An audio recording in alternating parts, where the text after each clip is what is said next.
Claro, sí. Bueno, entonces, ¿cuál es el procedimiento que nosotros hacemos? Hacemos el modelo, asignamos las propiedades de las secciones, ¿sí? Asignamos las cargas gravitacionales, vamos a ver cómo deben ser las cargas, cómo se deben combinar, y a partir de que tengamos ese modelo, pues aplicamos un desplazamiento, ¿sí? Pero realmente ese factor, digamos, de forma con el que desplazamos la estructura es diferente al C sub Bx que utilizamos normalmente cuando hacemos el análisis lineal. Digamos que el vector de forma no va a ser ese C sub Bx que está en función de la distribución de masas en la curva de la edificación, sino que está en función de la forma del modo fundamental. ¿Ya? Entonces, cargamos la estructura por ese vector de forma del modo fundamental y la desplazamos. ¿Cuánto la desplazamos? Lo que sea, 1 metro. ¿Sí? ¿Por qué? Porque queremos obtener esta curva. Cuando empezamos a hacer el proceso iterativo, pues vamos a ver que en este punto, cuando hablamos del análisis, pues, cuando trabajamos con números programas, esto le baja acá y ¿ya? Realmente podemos construir o podemos hacer ese primer empuje con un desplazamiento superior sin importar, sin saber cuál es el desplazamiento de desempeño, porque es que a priori no lo conocemos. Nosotros vamos a empujar la estructura ¿para qué? A ver, la fuerza que da, ¿no? La desplazamos y vemos la fuerza. ¿Para qué la empujamos? No, para obtener el punto de desempeño no. Para saber cómo se comporta desde la fase elástica hasta justo antes del colapso. Es decir, eso es para construir la curva de capacidad. Entonces la empujamos para ver cómo se comporta en todo su rango elástico e inelástico. Entonces ahí tenemos la curva de capacidad. Ya con la curva de capacidad y con ese desplazamiento inicial que puede ser de 1 metro en cualquier estructura que es suficientemente grande, pues, un desplazamiento suficientemente grande, pues ya empezamos con esta metodología, ¿sí? Esta metodología es linealícela, calcule un punto de desempeño inicial, calcule una rigidez efectiva, ¿sí? Considere que estas áreas son iguales para la bilinealización y calcule ahora sí un punto de desempeño. Ese punto de desempeño, ¿con qué está relacionado? ¿Qué sería con qué tanto fluye la estructura? Como por el colapso. ¿Ok? La capacidad de formación sería con Recuerden desempeño, o sea, la estructura debe quedar en algún nivel de desempeño. Sí. ¿Qué nivel va a quedar? Depende. Eso es lo que queremos saber. Entonces, para eso hacemos el cálculo del punto de desempeño. En ese punto, ¿qué significa? Eso no significa que es un desempeño ideal. Ese nombre no me gusta, porque consideraría uno que ese debe ser como el punto, como si fuera el desempeño, quiere decir que ese es un punto ideal, ¿no? Ese simplemente es un punto de referencia para nosotros evaluar, debería llamarse un punto de referencia para nosotros evaluar el desempeño de la estructura, ¿sí? Por eso se llama punto de desempeño. No es que sea ideal, es que es el punto de referencia para evaluar las condiciones de desempeño que están en ¿dónde? En la FEMA 356 aparece. ¿Ustedes han visto algo de desempeño? Bueno, entonces aparecen unas clasificaciones de desempeño. Ahorita yo les muestro una diapositiva que tengo ahí como resumidita para pensé que de pronto no lo habían visto. Pero entonces, finalmente con este punto de referencia, que es llamado punto de desempeño, nosotros vamos a evaluar qué pasa con el desempeño de cada uno de los componentes, qué tanto se deforma, hasta qué nivel llega, ¿sí? Entonces ahí aparece el nivel de seguridad de vida, de prevención de colapso, de ocupación inmediata. Y a partir de la zona en la que quede la estructura de cada una de sus rótulas, pues vamos a identificar que está en una zona segura o no. ¿Ya? Correcto. Entonces, ese es el, digamos, el mecanismo, ese es el procedimiento del análisis no lineal. Entonces, esto lo dice la NSR 10. Deben aplicarse al menos 2 distribuciones de cargas laterales. Como les decía, en esta última ya no, pero así está, así nos toca. Entonces, ¿cuáles son? Una de esta que es según la forma modal, digamos que esta todavía continúa y ahora, y digamos en la normatividad actual pues americana, es la que queda, la que sobrevive. ¿Sí? Debemos utilizar esta, que es, miren ustedes, ahí yo simplemente les muestro que de acuerdo a ese factor, eso que veíamos ahí, es C0. Esto es igual a C0, solamente miren que yo lo escribí acá igual. Este R es de roof. O sea, que este es el desplazamiento de la cubierta para el modo 1. Estamos hablando de 1 porque es el modo fundamental. Este análisis lo debemos hacer para ambas direcciones, pero es completamente diferente el punto de desempeño que tenemos en una dirección al que tenemos en la otra. ¿Sí? Entonces,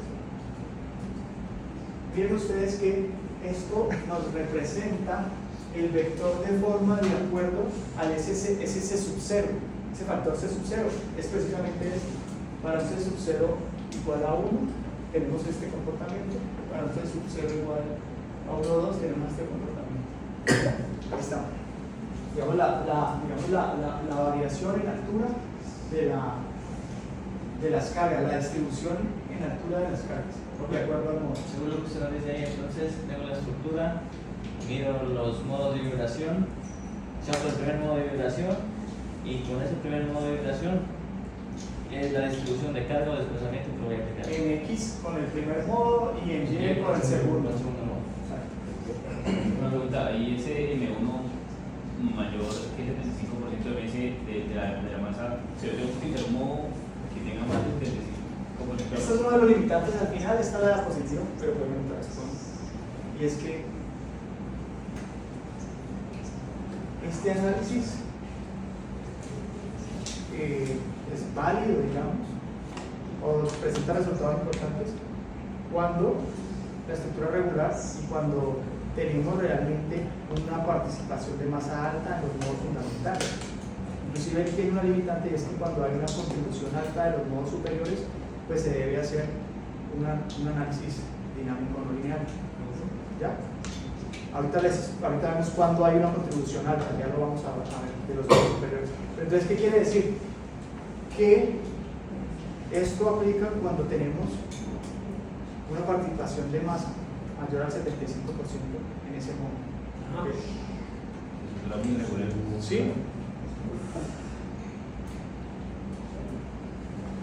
Lo mismo para esta distribución de cargas laterales. Es decir, acuérdense que debemos utilizar 2 distribuciones de fuerza y obtener los resultados críticos, cualquiera de ellos. Este es con el C sub BX, que es el que tenemos normalmente en el capítulo A de la norma. Fuerza horizontal equivalente. Sí, fuerza horizontal equivalente, ¿verdad? Y también aparece esta opción, digamos que está, es otra, cualquiera de tantas distribuciones que se pueden hacer, pero digamos que esta está en función de la estructura deformada a cualquier nivel, entonces podemos sacar un vector de forma y escalar pues, esas fuerzas. ¿Ya?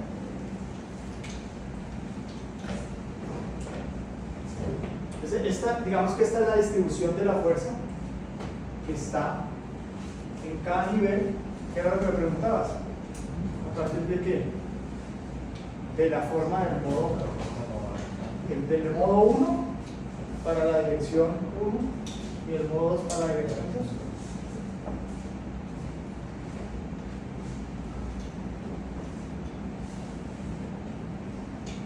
Se permite forma afectada de la estructura en el incremento en el que el desplazamiento del punto de control sea igual al desplazamiento efectivo de fluencia en lugar de la forma del módulo. Es decir, podemos llevar la estructura hasta el punto de fluencia y en ese punto vamos a identificar cuál es la deformada y con esa, digamos, con ese vector de forma aplicamos las cargas. ¿Sí? También es permitido. ¿Cuáles se usan actualmente? Pues este, que es el que es proporcional a los modos fundamentales. ¿Ya? Las cargas gravitacionales se deben aplicar. Voy a adelantarme y me devuelvo. Digamos que nosotros aplicamos las cargas gravitacionales como el primer caso y después empujamos. Pero las cargas gravitacionales deben permanecer durante todo el análisis. ¿Ya? No es un análisis independiente. ¿Sí? Entonces, eso es lo que dice acá. El componente de la gravedad debe ser incluido en el modelo numérico en una combinación con las cargas laterales. Las cargas gravitacionales deben aplicarse al modelo numérico y sostenerlas hasta imponer las deformaciones laterales. Ya me devuelvo. Esas combinaciones de carga consideran que la carga viva, las cargas son las cargas permanentes. ¿Sí? Por ejemplo, en el ACI 23 ya no aparece factor de mayoración. Es que no tenía sentido mayorar unas cargas que dicen ser permanentes. En ese momento tendría no sé exactamente por qué está ese factor de 1.1 ahí, pero siempre ha aparecido el concepto de cargas permanentes. Entonces, ahí había algo que no coincidía bien, pues si son permanentes no las mayoramos, pero bueno.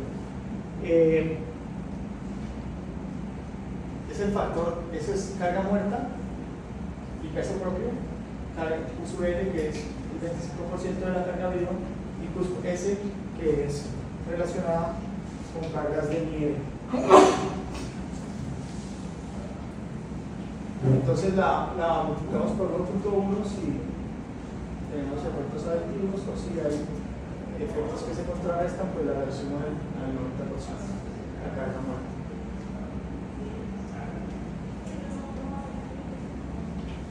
Entonces, el análisis que nosotros hacemos lo debemos llevar hasta el 150 del desplazamiento objetivo. ¿Sí? O sea, realmente la estructura la debemos llevar hasta que no podemos parar aquí el análisis, ¿sí? Sino que tenemos que seguirla deformando a 150. Pero la deriva y digamos que las cargas de diseño se calculan para el paso en el que se alcanza el desplazamiento objetivo. ¿Ya? O sea, diseñamos para el punto en el cual la estructura está en el desplazamiento objetivo o un poco superior. Ahora vamos a ver en los ejemplos, o ahora van a ver en los ejemplos, que muchas veces este valor que nos da el desplazamiento objetivo no alcanza a coincidir con ninguno de los pasos que utiliza el programa para deformarlo. Entonces, generalmente trabajamos por un paso que nos dé un desplazamiento superior a ese que calculamos teóricamente. Y en ese paso es que vamos a evaluar las cargas, ¿sí? Portantes y digamos que todas las derivas.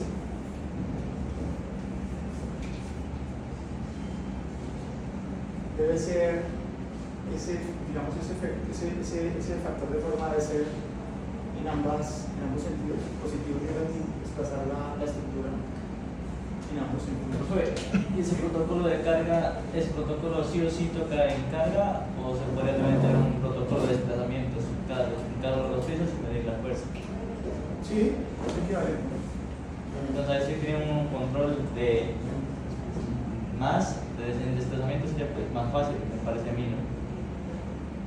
Un control de desplazamiento. Pues ahorita vas a ver que hacer esto en cualquiera de los software comerciales es básicamente decirle que coja el patrón de carga y lo haga modal o lo haga fuerza horizontal equivalente. O sea, realmente no nos complica el procedimiento.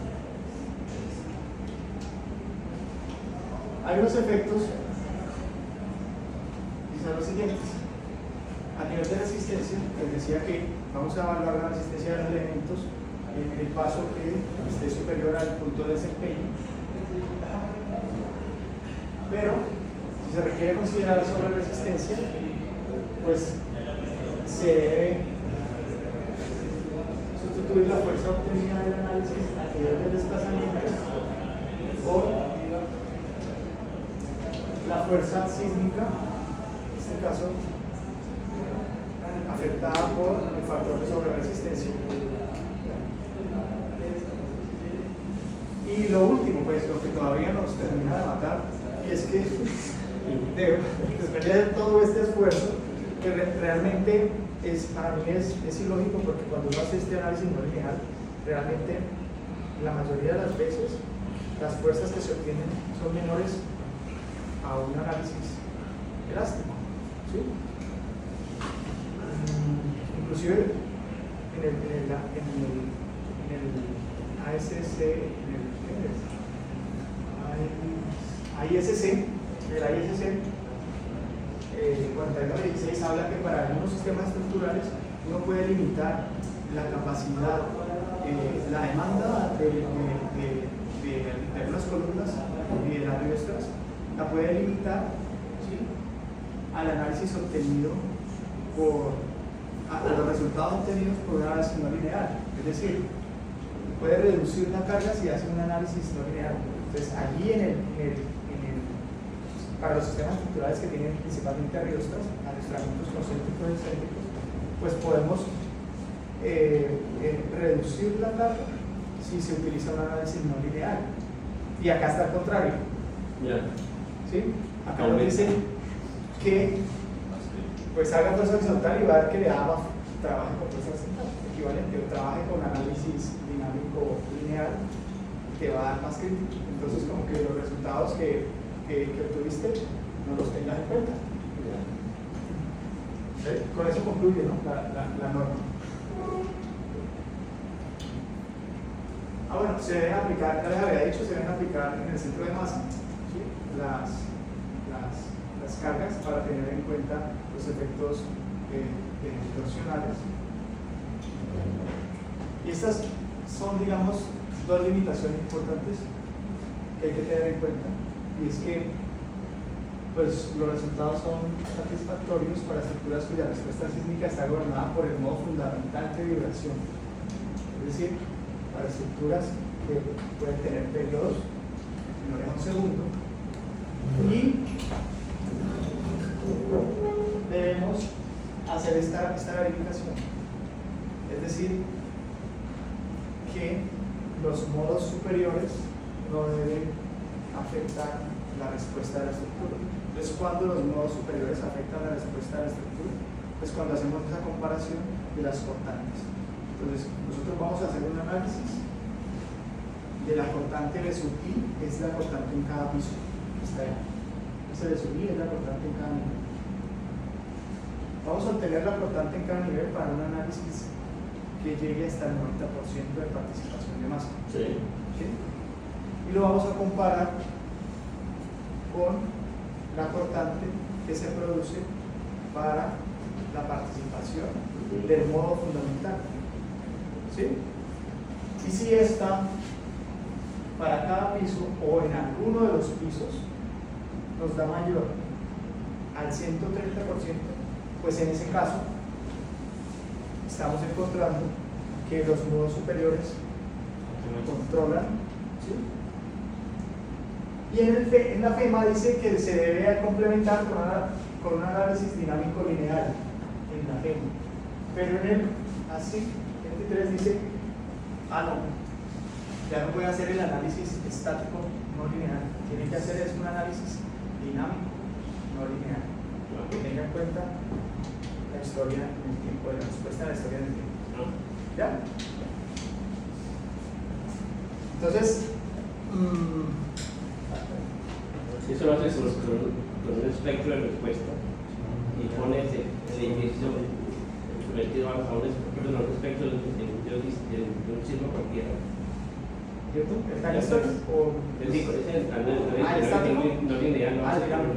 entonces con un espectro de un sismo cualquiera ahí para hacer un análisis con el tiempo. Sí, exactamente. Okay. O también se puede hacer con Con un la sismo familia. que llama sismo compatible con un espectro de respuesta y ahí tiene un registro en el tiempo. Sino con análisis que computacionalmente son muy duros de hacer, costosos. Pues realmente se hace, sí, claro, es más demorado en tiempo y se trabaja pues con lo de la familia de acelerogramas, que eso puede ser,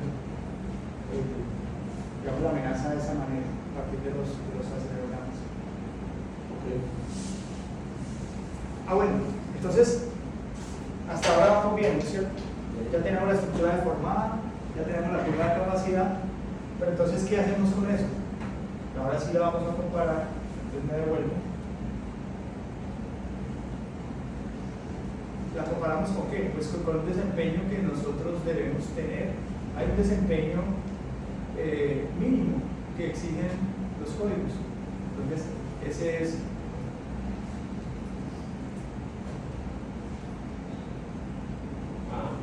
entonces, con ese punto de desempeño nosotros vamos a ver que la estructura la analizamos hasta el 150 de ese punto hasta 1.5 veces el punto de desempeño, pero vamos a evaluar todas las características con el paso en el cual, por la estructura deformada, al punto de desempeño. Entonces, ¿qué es evaluar las características? Pues identificar qué pasa con cada una de las rótulas, cuántos se han deformado, ¿sí? Entonces, para determinar cuántos se han deformado y en qué nivel están, pues aparecen los criterios de aceptación. La norma nos dice que podemos utilizar los que recomienda la FEMA 356. ¿Sí? Dice, se permite considerar la deformación del elemento como aceptable si la deformación no excede el valor determinado que establecen los criterios de aceptación para procedimientos no lineales dados en el preestándar y comentario para la rehabilitación sísmica del edificio FEMA 356 para el nivel de desempeño de seguridad de vida. ¿Ya? Entonces, si para la norma ninguno de los componentes supera el nivel de seguridad de vida, está bien. Entonces, recordemos, ahí no es mucho lo que traje de esto, son dos diapositivas, pero básicamente el nivel de desempeño describe el estado límite de daño y la funcionalidad de la dedicación posterior al terreno. Básicamente es eso. Es un límite de daño. ¿Qué va a pasar con esa estructura cuando acabe el ciclo? Entonces, aparece, que decía el profe al inicio, ¿sí? Va a aparecer la operacional. Queda operativo. Queda funcionando completamente. Seguramente habrán algunos daños. Por ahí también aparecen algunos daños en instalaciones eléctricas, en cosas de ese tipo, pero la parte estructural y todos sus componentes quedan funcionando. Entonces, esto está en relación de daño y operación. Entonces, al reducirse, ¿sí? Pues vamos a tener más daño y vamos a tener que evacuar. Y no vamos a poder. Entonces, esta es la condición básica. Lo que nos dice la norma es que debe estar en un nivel intermedio de seguridad de vida. Entonces, ese nivel de seguridad de vida se van a presentar daños, componentes estructurales y no estructurales, ¿sí? Pero la estructura no va a colapsar. ¿Ya? Digamos que ese es fundamentalmente el desempeño que debe tener la estructura para ese nivel de seguridad. Entonces, aquí lo muestra la gráfica, ¿no? Entonces, vamos a tener daños en elementos estructurales.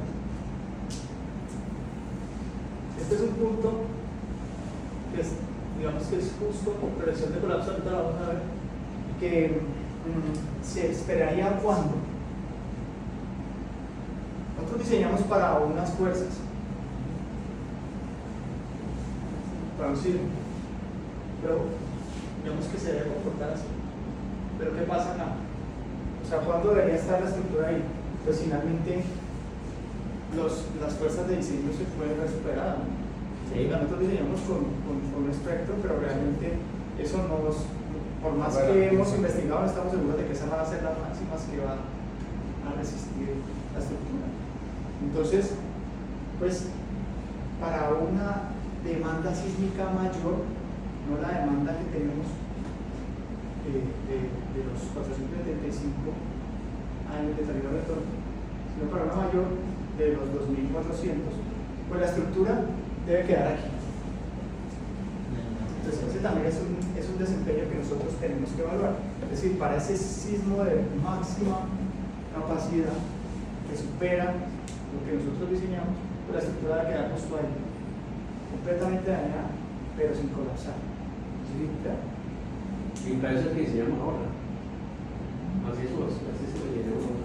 Y tú miras en el caso de seguridad de vida, ahí en el caso del sismo del año 15 de noviembre del año 2004, que fue probablemente uno de los sismos más fuertes que ha presentado aquí y que teníamos registros de sismos porque estamos haciendo el estudio de nuestro edificio en este momento, muchos edificios tuvieron que ser evacuados, sobre todo edificios de la calle Novena, ¿cierto? Y de la avenida Roosevelt. Entonces, por ejemplo, tú miras edificios como Marañón, en la avenida Roosevelt, Torres de la Plazuela y Torres de Guindama frente a Palmetto, esos edificios pero no llegaron al nivel de casi colapso, pero había tanto daño en elementos no estructurales que era imposible convivir con esos edificios.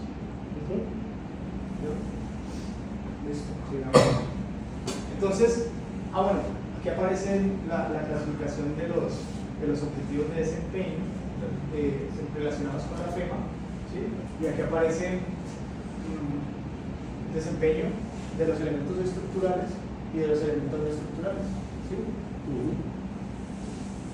Entonces, el nivel de seguridad de vida, digamos, concentramos en esto, aquí aparece operacional, ocupación inmediata, seguridad de vida, prevención de colapso. ¿Ves? Para los elementos no estructurales, que aparece un nivel ese que cuando nosotros entramos a los documentos de la FEMA, pues prácticamente nos detalla cómo debe ser el nivel, cuál debe ser el nivel de grietas, hasta dónde debe llegar. ¿Sí? Aparece cómo es el deterioro que deben tener los elementos no estructurales, y a partir de ese deterioro de elementos no estructurales, pues establece que ese es un nivel seguro, ¿no? Entonces ahí habla de que se producen unas fisuras de tamaño 5 milímetros o menores. Entonces hacen una evaluación visual, digamos, de los desempeños de estructuras anteriores, y con eso clasifica, pues se utiliza para clasificar pues, este nivel de seguridad que vamos a obtener si la estructura queda ahí en seguridad de vida.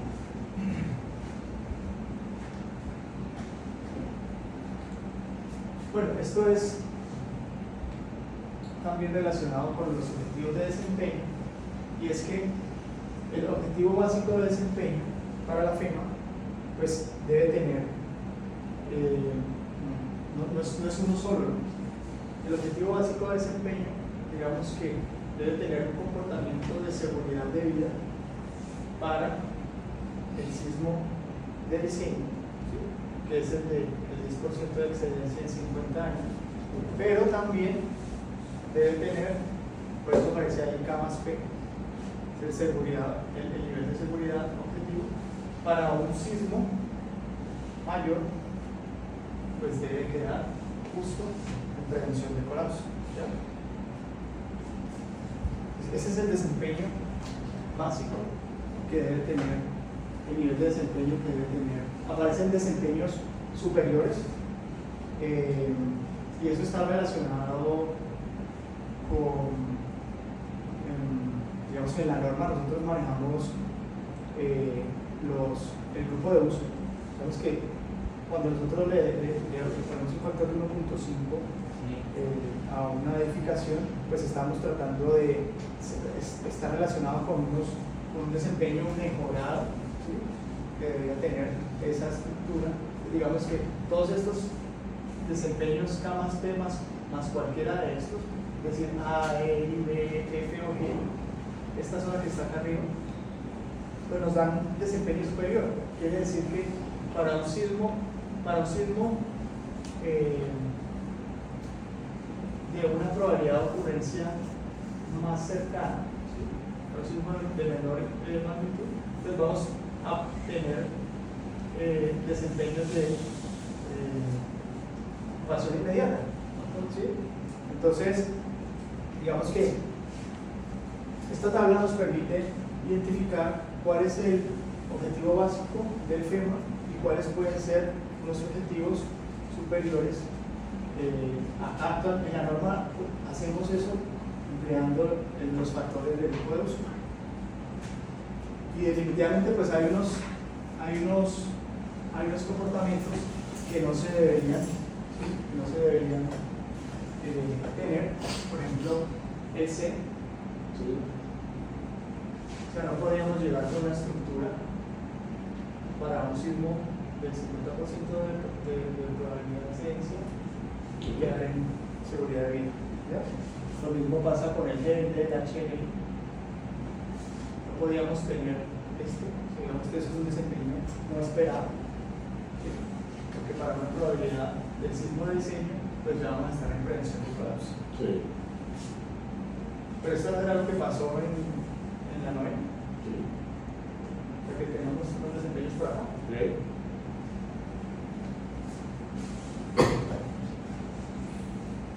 Entonces, a nivel de la modelación, los criterios de aceptación también están en cada una de las rótulas. Entonces, nosotros vamos a ver que los parámetros para definir estas rótulas que veíamos ahora, para construir la curva Markov, pues también en la misma tabla aparecen cuáles son los criterios de aceptación, es decir, cuáles son las deformaciones que establecen que esa estructura va a quedar en ocupación inmediata, seguridad de vida o prevención de colapso.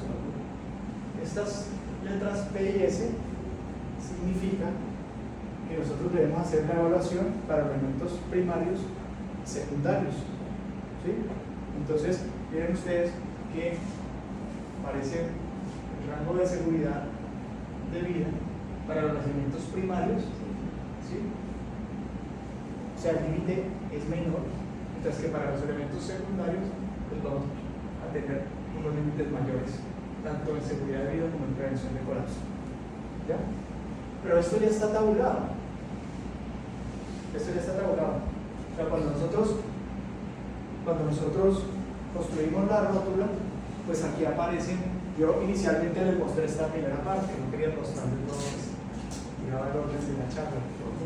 Nosotros vimos estas rótulas y esta ya es de la EXI 23. Aquí aparecen, en este caso,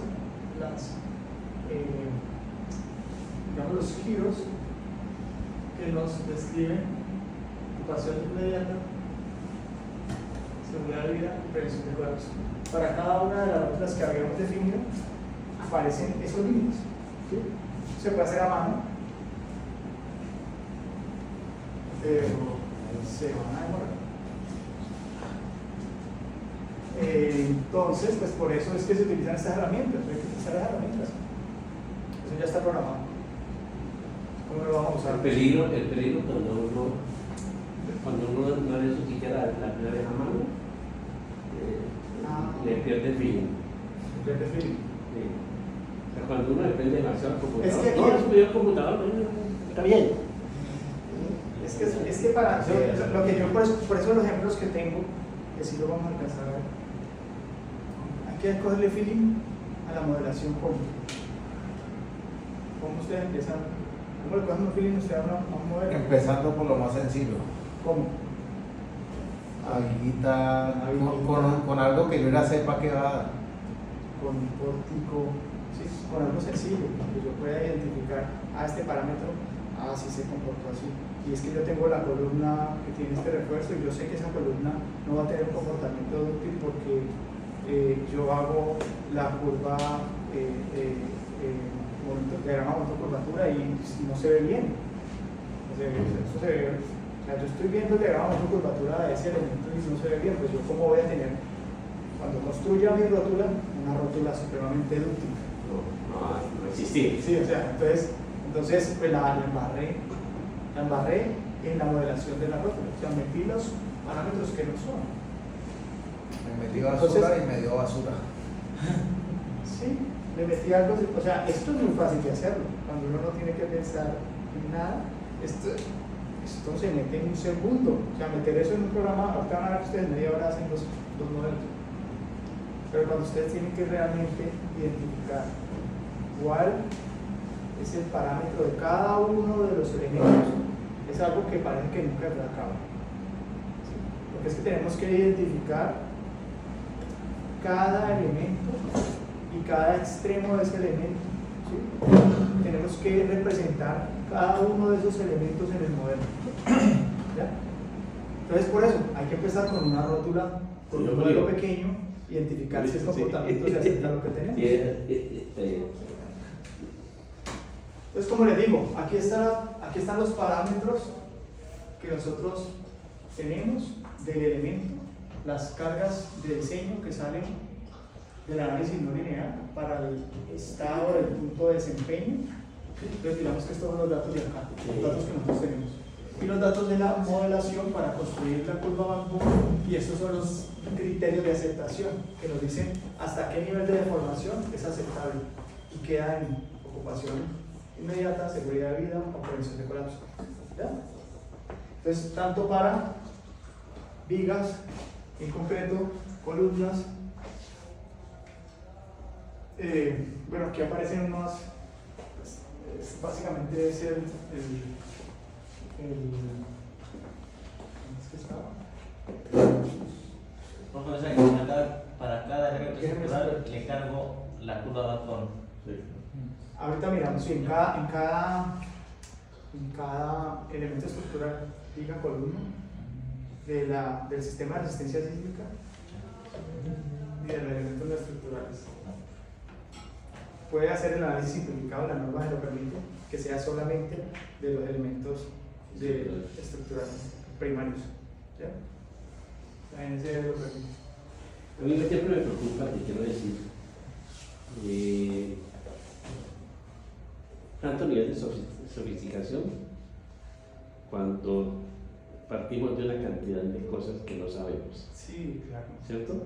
Por ejemplo, hay una frase muy famosa de Hardy Cross que dice que hacemos un diseño para unas cargas que no conocemos, con un comportamiento que tampoco conocemos. ¿Cierto? Y hay otra frase de Hardy Cross que dice: la gran incertidumbre que tiene el concreto reforzado, los resultados del análisis que produce el método de Hardy Cross tiene altísima seguridad, ¿no? O sea que no vale la pena entrar en mucha sofisticación, porque tú puedes gastarte un dineral en hacer un análisis muy detallado de una estructura en concreto, con tanta incertidumbre que hay, seguramente los resultados que conseguís con el método de distribución de momentos es más que suficiente. Famosísima. Por eso cuando calculamos este punto de desempeño y decimos no sé, 25.86 milímetros, o sea, realmente no tiene sentido, pues ese nivel de precisión es un resultado 25.86 milímetros, vaya mierda. no, y el programa te muestra eso, ¿no? Entonces Sí. Sí, hay que ser conscientes de que... Mira, es lo mismo que yo te digo, pero no te interrumpo, cuando yo hablo con ingenieros de geotecnia, que ellos hacen un estudio de suelos, unas perforaciones, ¿cierto? Con dos perforaciones tratan de decir, esto es todo el lote, con dos perforaciones. Entonces calculan la capacidad última, entonces luego le dicen por factor de seguridad, entonces dicen que Skepton dijo tal cosa, entonces auméntela. Terzaghi dijo que divida la gente, entonces llega un número mágico, capacidad portante 1.64 kilos por centímetro cuadrado, ¿no? Así. Con 3 de factor de seguridad. ¿no? De ese tamaño, 1.64 kilos por centímetro cuadrado. Entonces, el tipo diseña la pata le dio 1.66. Colapso. No me digas. Va a colapsar. Va a colapsar. Ahora tenemos un factor de seguridad de 3. ¿No? Y yo no sé si ustedes saben, por ejemplo, cuando los ingenieros geotecnistas recomiendan pilotes, pensador profunda, la capacidad última la dividen por 6. Sí. Es que 6, hermano. Entonces, yo divido, si yo divido por 3, me da 1.64 la capacidad admisible. Y si me da la cantidad de 1.66, el factor de seguridad pasa a 2.99. ¿No? Pero todavía tengo un factor de seguridad gigantesco. ¿Cuál colapso? ¿Cuál colapso? ¿No? Porque digamos, el suelo es uno de los hacer aquí y hay una a 10 centímetros y ya lo ves desde aquí es diferente de la que está aquí a 10 centímetros. Sí, claro, sí. Exacto. Sí. No, y lo otro es que hemos visto acá que nos van a afectar los resultados. Primero, la distribución de las fuerzas. Sí, claro. La magnitud, la distribución de las fuerzas laterales que usemos. El método que utilicemos. ¿Sí? O sea, acá teníamos un desplazamiento, acá tenemos otro, acá tenemos otros. ¿Cuál de esos es el de verdad? Listo. Para estructuras metálicas también, digamos que en estructuras metálicas parece un poco más, digamos, sencillo con todo respeto, pues respecto a las rótulas de concreto reforzado, pues que básicamente están en función de las relaciones ancho-espeso y de verificar que el elemento sea compacto, sísmicamente compacto. Sí, digamos que por ahí es más fácil de construir. Y seguramente porque un solo material también. Sí, claro. Concreto, acero, eso ahí. Listo, entonces ya, eso era básicamente cuando yo dicté en un curso de desempeño en la universidad, esto lo hacíamos y hacíamos el cálculo de las fuerzas, del manual, hacíamos todo el análisis dinámico. Pero pues en este espacio no me dio tiempo, entonces pues primero quiero que me disculpen por eso, porque yo sé que es una sola clase y no podría traerles un ejemplo muy en tablero. No soy de muchas diapositivas, pero teniendo en cuenta que el tema era extenso y por eso lo dejé todo en diapositivas. Espero que les haya dado claridad respecto a lo que se debe hacer. Y finalmente, pues hay unos ejemplos que quiero mostrarles.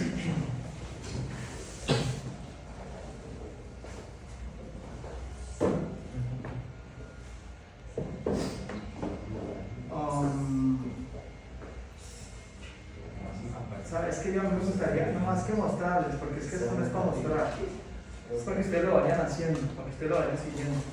Se los puedo compartir. A ver, les muestro así por encimita.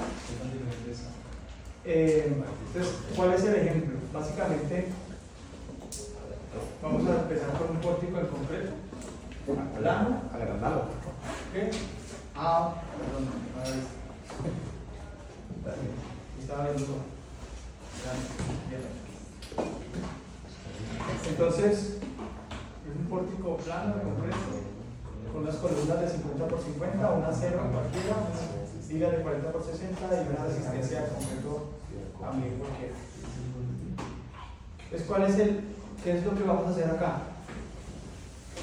Pues inicialmente, determinar la curva de capacidad. ¿Sí? Vamos a hablar de punto de desempeño y nada. Entonces, ¿yo qué hice allí?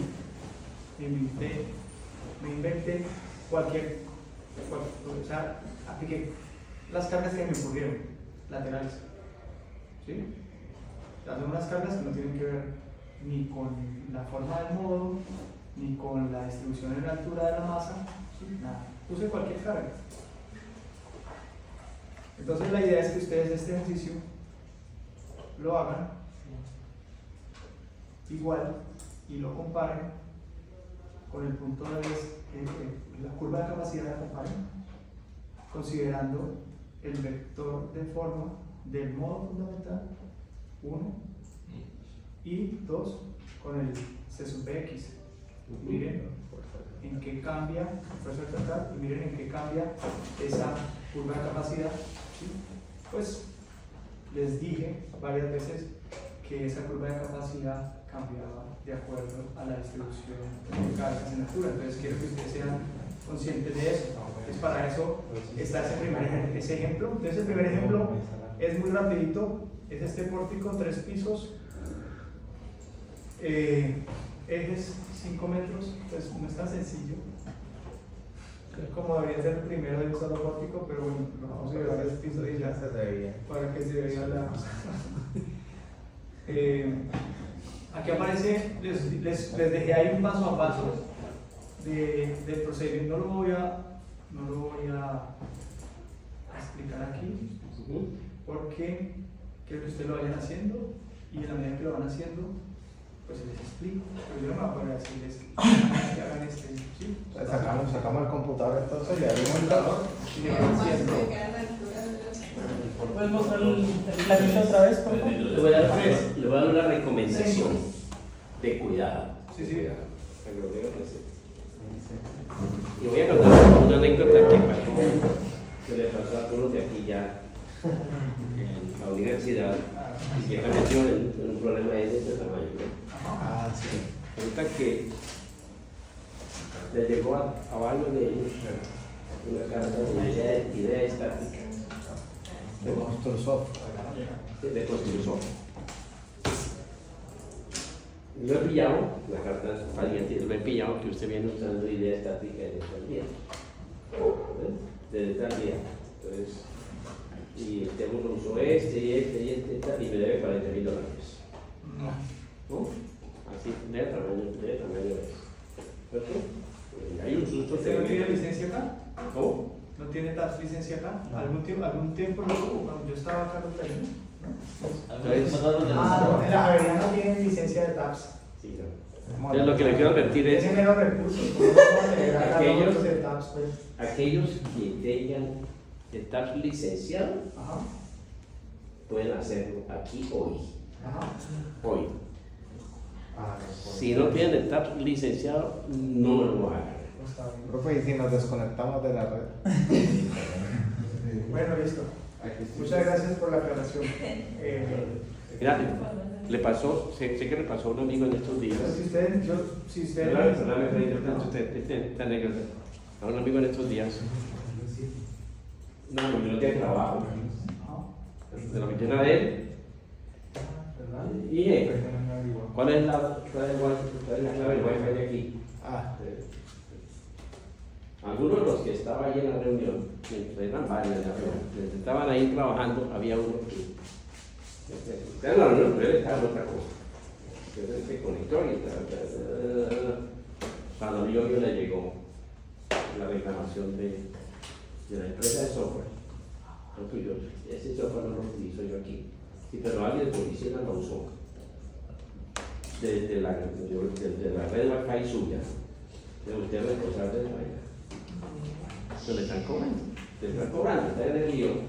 El tipo dice, yo no, ese software nunca lo utilizo en mi oficina, pero alguien vino aquí un día, el día tal, vino y trabajó desde su oficina, desde la red suya.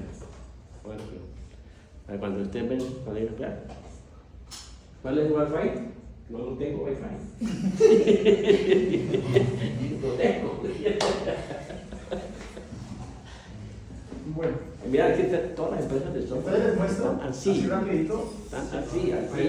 Les voy a mostrar entonces rápido porque la idea no era mostrarles. Igual salimos entonces más rápido. Sí, claro. Vamos de una vez. Sí, les voy a mostrar pues ahí como básicamente los resultados rapidito y ahí está el paso a paso que deben hacer cualquier duda por medio del profe o yo les dejo mi número, el WhatsApp y Dale el correo. el correo. Le das el correo y ellos. Mi correo con el wifi. Con la licencia de la Sí, bueno. Hay que considerar una educacional para que Mira, yo no sé por qué razón Uribaye no hizo un acuerdo con CSI o con los CIE, ¿cierto? Que es lo ideal. pues tendrá algunas razones para eso. Y lógicamente para mí lo más obvio era que tuviéramos un acuerdo con CSI para que todo el mundo pudiera utilizar el TAPS, ¿cierto? Y los software, todos los software de CSI, el SAFE y todas estas cosas, desde el punto de vista educacional, ¿cierto? Sí. Pero no, pues, no lo hicieron. No, o lo pueden programar también. Ojalá. Este porcentaje podría ser también revisado así. Sí. Para que no usen. Hay un software que es gratis que se llama OpenSys, No. que lo usa mucho para investigación. Bueno, sigamos. A la gente no le gusta OpenSea porque no es bonito, ¿no? Así es. Porque no tiene iconos. Sí, porque no tiene iconos. Sí, tiene cosas de esas. Porque le están dando OpenSea. Pero es muy bueno. Tenemos materiales. Todo Aquí, bueno, vamos a ver. Código abierto. Parece. Aquí aparecen los efectos de sobreresistencia de ánimos materiales en acero. No, bueno, aquí no lo vamos a ver en acero, en el siguiente ejemplo, pues ya aparecen estos factores de sobreresistencia que debemos tener. Entonces, en acero hay que considerar cuando estamos haciendo esos criterios, me voy a adelantar, pues es un tema que vale la pena hablar. Aquí puedes definir material concreto y unas barras, por eso no hay mucho ahí que hablar. Pero en la estructura metálica sí tenemos que considerar el efecto de la sobreresistencia, y cuando vamos a la construcción de la curva Backbone, ustedes van a ver que aparecen los parámetros para construirla. Hay unas cargas y unas cortantes que se deben determinar considerando los efectos de sobreresistencia y sin considerarlos. Entonces eso se llama double bound análisis, es decir, el análisis de la fluencia sin la sobreresistencia. ¿Sí? Y se comparan con los análisis ya considerando la sobreresistencia del material. Entonces, pues esto ya, cuando tú le defines el material al 572, pues el de una ya tiene las propiedades considerando esos efectos de sobreresistencia para que lo pongan en pues se define una sección, pues ustedes manejan esto sin problema, ¿no es cierto? Entonces eso no lo vamos a mirar. Aquí lo importante es cuando empezamos a aplicar, a ver qué es esto. Mira también, es que acá va muy chiquito.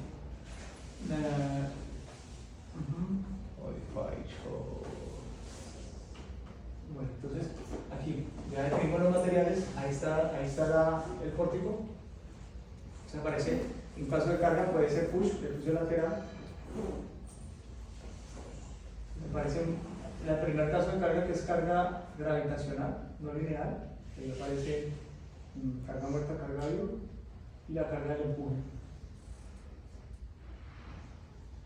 Entonces trabajé con una carga de 0.25, no lo mayoré, con el factor S11. Las dejé las cargas permanentes. Estaba utilizando el 25% de la carga viva. Eso es. Estos factores, ¿qué quiere decir? Que aplica la carga de una, ese full load. Aplica la carga, la deja allí hasta que en el siguiente paso, que es el empuje.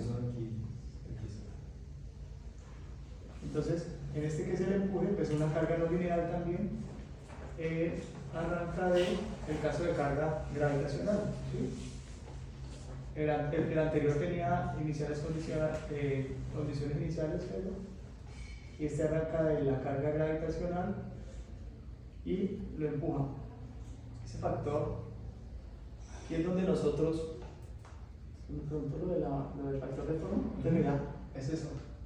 Entonces ahí en la pattern aparece aceleración, aparece modo, o aparece user coefficient, o sea, lo puedes definir cualquiera.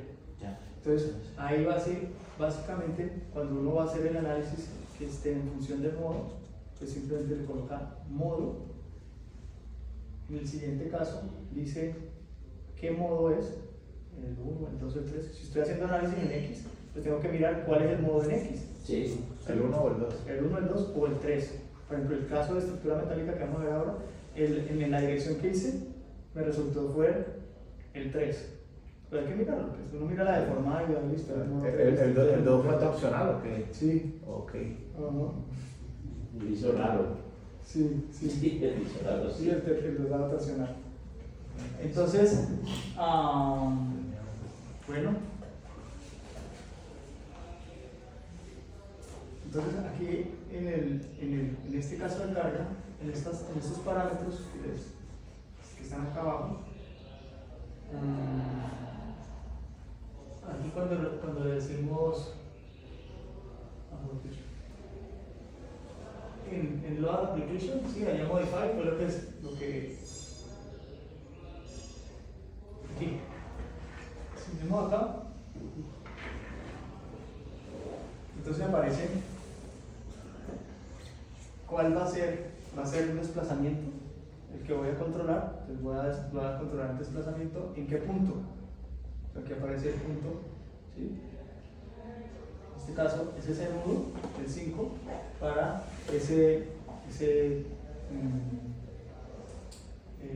para el desplazamiento en el sentido 1, y voy a desplazarlo a 1 metro. ¿Sí? Yo les dije que era un... O sea, lo empujo hasta que se forma 1 metro.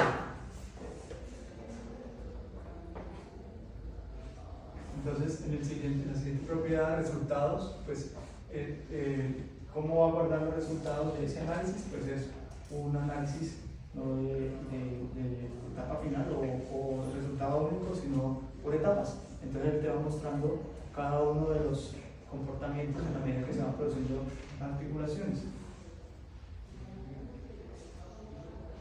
Esa es la carga que se utilizó, es una carga gravitacional, ¿sí? Carga muerta, carga viva, así se cargó el modelito.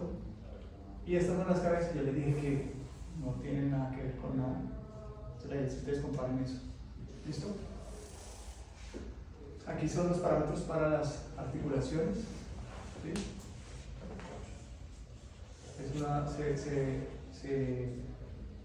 Se recomienda pues una distancia al 10% al 90%, una distancia relativa del sitio donde se va a producir en concreto, y en metálicas realmente es en la cara del nudo. Entonces en concreto si es 0 y en metálicas es 0 y 1. La modelación la ponemos un poquito más cerca a la conexión. O sea que de alguna forma yo Debemos estoy, identificar el cómo. de alguna forma yo estoy ubicando a donde quiero que se vuelva la rótula. Sí, sí. Por ejemplo, cuando ustedes ven los criterios de la conexión viga-columna, ahí les dice la ubicación de la rótula. Cuando ustedes ven una conexión precalificada, la conexión precalificada les dice dónde se va a producir la rótula. Sí. ¿Sí? Siempre. Entonces, eso es parte de la precalificación. Sí, claro. Entonces, Pero eso es lo que siempre ustedes es- deben utilizar. Si esto que voy a evaluar tiene una conexión precalificada, pues yo ya sé cuál es la ubicación de la rótula. Entonces, es otra de las digamos, incertidumbres que hay allí, o de los puntos que debo tratar de afinar. Es en dónde se va a producir la rótula. Entonces, dependiendo de la conexión, dependiendo del elemento. Y cuando tengo conexiones acortantes ahí, no hace una rótula. Sí. ¿No? Pues, porque no vamos a tener. No, al momento ahí. Ya está la rótula. Está articulado. Está articulado. Ya está la rótula. Ya está la rótula colocada. Bueno, no. Para el nivel de modelación de los elementos secundarios. Porque eso es un elemento secundario. Ya. Sí, debes modelarlo y buscar que sea un elemento controlado por flotante, que es una cuestión así Que está controlado por resistencia. que no tiene ductilidad. Fue uno de los modelos genéricos que les mostré, ¿de acuerdo? Ajá. Que decía una conexión aportante de una viga metálica. ¿Por qué? Pues porque así sea principal o secundario, donde yo tengo un sistema registrado, pues no todas las conexiones son al momento. Entonces, ese es el comportamiento que debe describir esa conexión. Pero sería un comportamiento más controlado por flotante que por Flexión.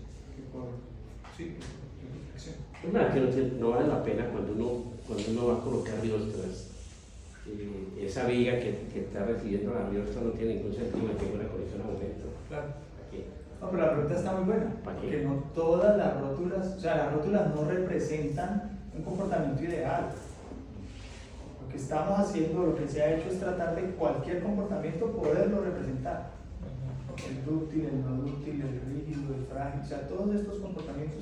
Y debemos clasificar cada rótula, como les decía, en un controlado por deformación, que sería un elemento dúctil, semihíbrido, o controlado por resistencia, por fuerza, ¿sí? Que en este caso serían ese tipo de conexiones. Una pregunta, por ejemplo, en un pórtico ariostrado,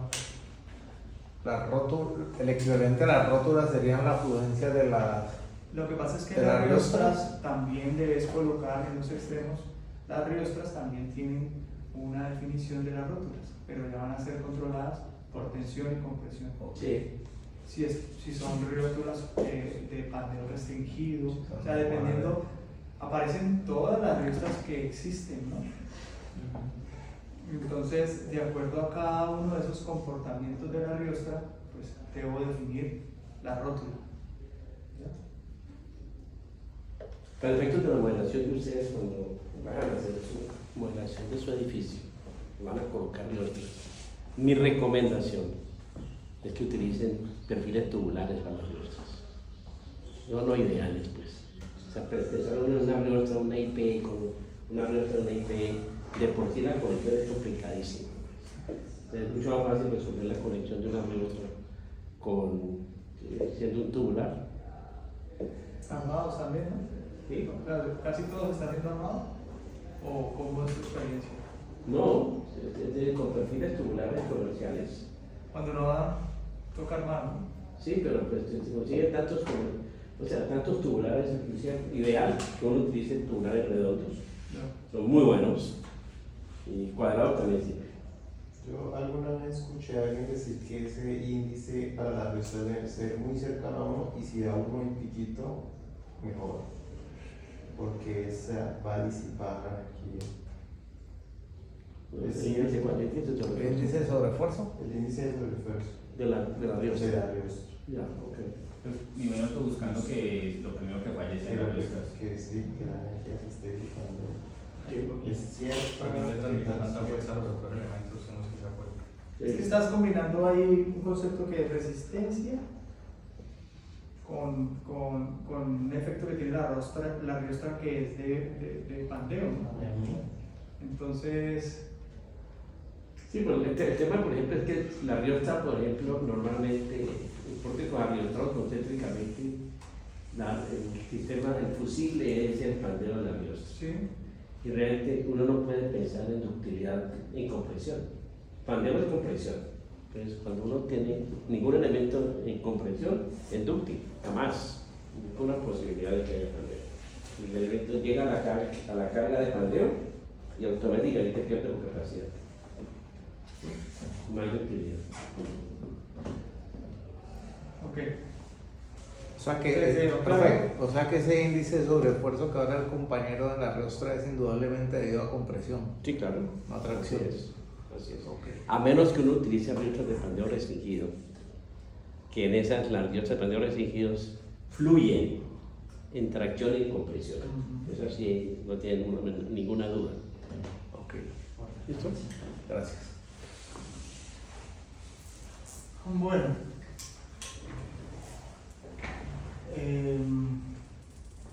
es importante tener claro pues cuál es el sentido del análisis para definir que todo sea coherente, ¿no? En la dirección, en N1, N2, que es lo que estoy analizando. Bueno, esto ya es el resultado de las rótulas. Entonces aquí aparece tabla 10.7.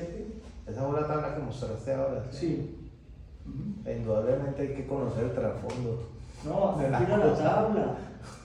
O sea, por eso digo, darle clic a esto es muy rápido, lo haces Claro. en 2 minutos. O sea, no tiene sentido.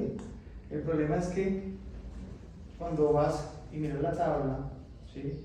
Y miras que tienes que calcular la cortante de plastificación después de que producen las rótulas, tienes que hacer una cantidad de cálculos para poder clasificar el elemento. Ahí es donde está el cuento realmente. Esto es una idea de cómo deben hacerlo, pero pues sí, hay que tener claridad y hay que descargar todas estas tablas. Mi pregunta iba un poco hacia allá porque en un video que vi cuando configuraban ese análisis aquí en esta tabla, ahí para la cortante usaban decía valor por usuario y calculaban la cortante de clasificación y no utilizaban ese caso de carga, sino que asignaban la cortante de clasificación ahí. Pero entonces, un X cortante tiene que poner para los elementos, los casos de carga o la cortante de clasificación. No, pues vas en la tabla, dependiendo de aparece una clasificación, te dice si está controlada por fluencia, si es fluencia cortante, si es cortante, si está controlada por deslizamiento o si está controlada por problemas en los traslapos, deslizamiento de traslapos o deslizamiento en el anclaje. Entonces aparecen esos 4 capítulos. Y vos miras el elemento, primero si se cumple la longitud LDH, si tiene gancho a 90, no tiene. Entonces, si no, de una, pues esto va a variar por deslizamiento. Entonces ahí la rótula con la construir. Si ya sabes que por deslizamiento no vas a